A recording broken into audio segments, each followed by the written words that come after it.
ज्योतिषी जी, आप बताइए, मेरी कन्या के भाग्य में क्या लिखा है? महाराज, हम क्या बोलें? हमें डर है कहीं सत्य सुन के आप हमें मृत्यु दंड न दे दें। पहले आप हमें अभय दान दीजिए, फिर हम बतलाएंगे। हमने तुम्हें अभय दान दिया, जो भी कहें सत्य कहें। तो सुनिए महाराज।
जोशी जी, चाहे कुछ भी हो जाए, हम अपने जिगर के टुकड़े की हत्या नहीं करेंगे। महाराज, परंतु हमें इसे अपने राज्य से दूर करना ही होगा। इसके लिए हमें कोई उपाय बताइए। एक उपाय है महाराज। शीघ्र कहें जोशी जी, शीघ्र कहें। महाराज, क्यों ना इस कन्या को एक पिटारी में रखकर उसमें धनमाया रखकर इसे सरयू नदी में बहा दिया जाए, जिससे ये जीवित भी रहेगी और हमारे राज्य से दूर भी चली जाएगी।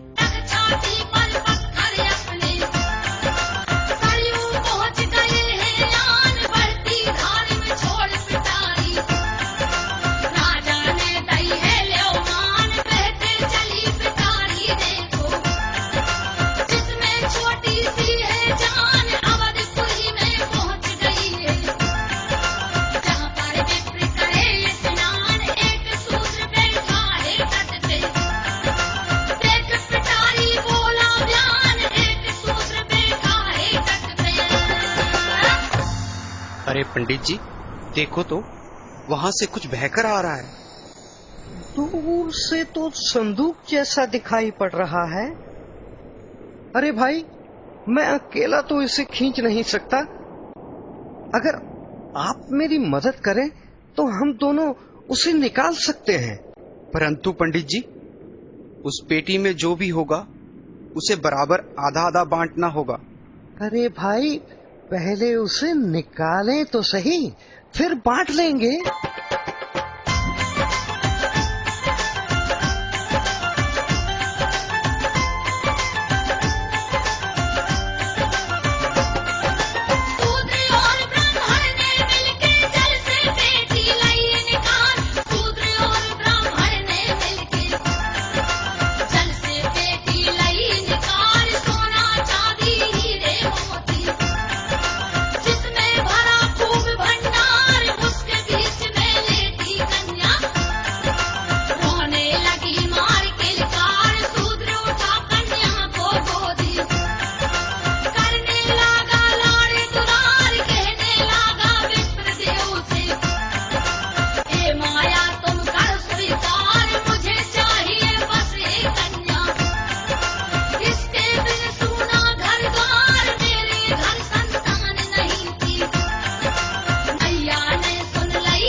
अरे ओ गुलाबो रानी, अरे देख तो मैं क्या लाया हूँ।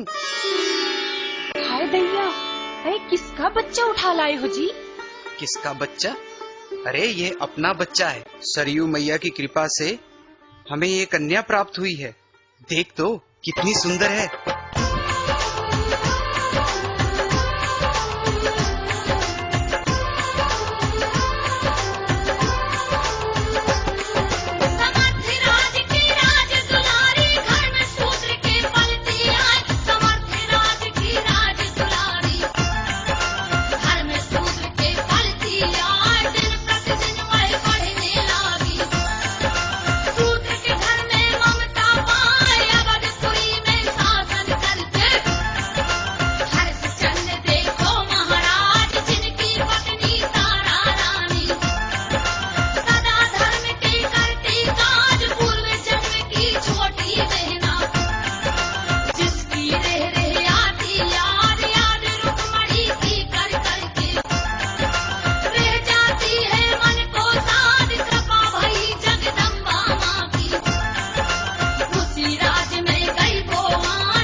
रुको सारथी, ये किसकी कन्या है? महारानी, ये शूद्र काशीराम की कन्या है। ना जाने क्यों इसे देखकर मेरा मन बहुत ही व्याकुल हो रहा है। चले महारानी? हाँ, चलो।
माँ, बोल बेटी।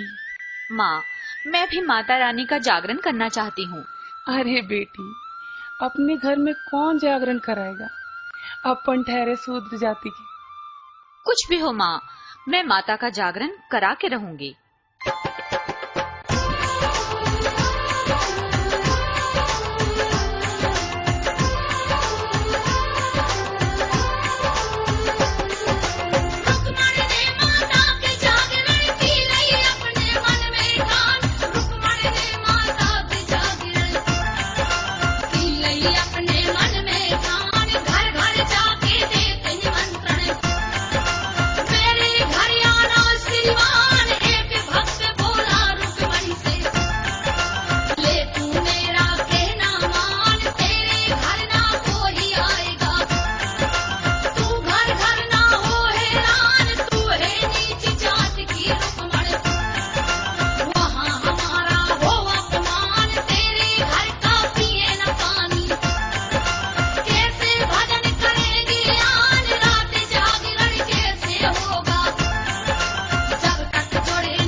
देख रुक्मणी, अगर तू माता का जागरण करना चाहती है और तू चाहती है हम सब तेरे जागरण में एकत्रित होवें, तो सबसे पहले महारानी तारा को निमंत्रण दो।